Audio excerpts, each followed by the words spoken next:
Welcome to BeBeyondBorders. When I first met Simon, he was living between the UK and Greece. How lucky, I thought. Hence my surprise when he told me he was keen to move to China. But that was before I found out how used to living beyond borders he was, and how many times he'd had to overcome the challenges that come with it. Let's find out, shall we? My name's Simon Taylor. I was born in the UK and moved to Australia when I was 11, and then the US, then back to the UK, and now relocated to China a few months ago. Wow, that's a lot of traveling and moving around. So in my eyes it means you're beyond borders. What does be beyond borders mean to you?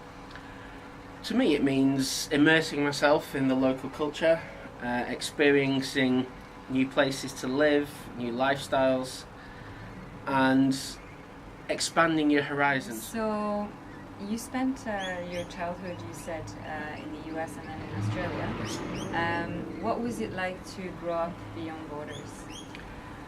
It was a challenge to start with. As a child, to assimilate into a new country, make new friends, become accepted. But once that happened, it was a great learning experience. I think as a child, living beyond borders opens your eyes so much to the rest of the world, and it certainly helps your education.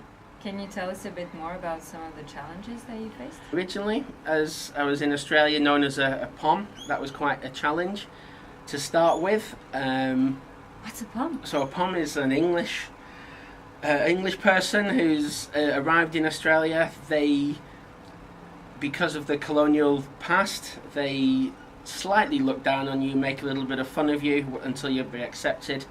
How I found being accepted, certainly in Australia, was to play sport, to live the outdoor life, and to make the effort to develop the skills that you needed in this country. Despite the challenges that you've just spoken about and the way that you found to overcome them, you've kept moving around. So you said you live in China now. Can you tell us a bit more like what you're doing there? Yep, so what I'm helping is to establish a new business for Thomas Cook in China, and I'm in charge of contracting hotels, which is to secure rates to allow other people to enjoy being beyond borders. It's a very big job, but a fun job. And China is a big move as well, so how are you finding it?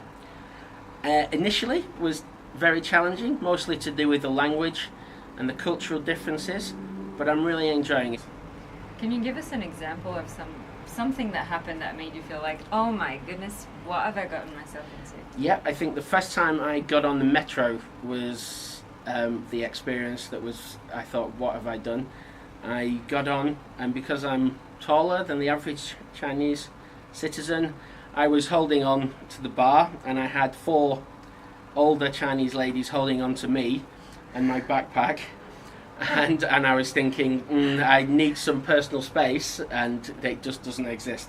So that was a note where I'm going, really, I can't ask these people to let go because I can't speak to them, but I'm quite uncomfortable here. So how do I get over this? Would you say that you've been through or you're going through a Be Beyond Borders shock?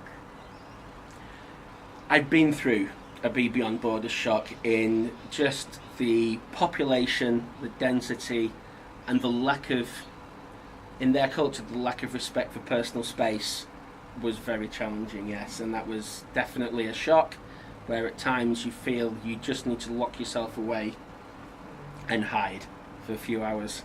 So do you have any tips for people, like if they've already moved abroad and they're facing this kind of shock? Like, how do you cope with it? You have to take a deep breath. You have to accept that you are moving to a new culture, new country, and find something that you enjoy doing, a pastime or an activity or walking, or change your schedule to make it more comfortable for you. Where is home for you, Simon? Well, my definition of home is where my clothes are. So wherever I have a wardrobe full of clothes is my home.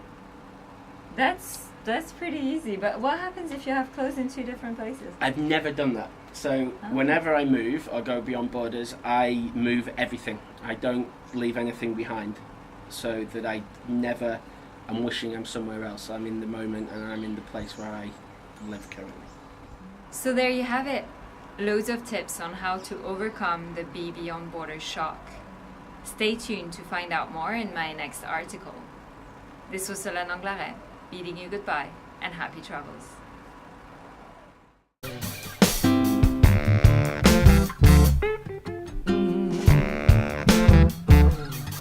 Thank you so much. Thank you. Anything to add? No, nothing to add. Thank you very much. A little joke for the... That's something I don't do. What? A joke? You don't do jokes? I don't do stand-up comedy now. Well, you're sitting down, so maybe sitting down comedy then.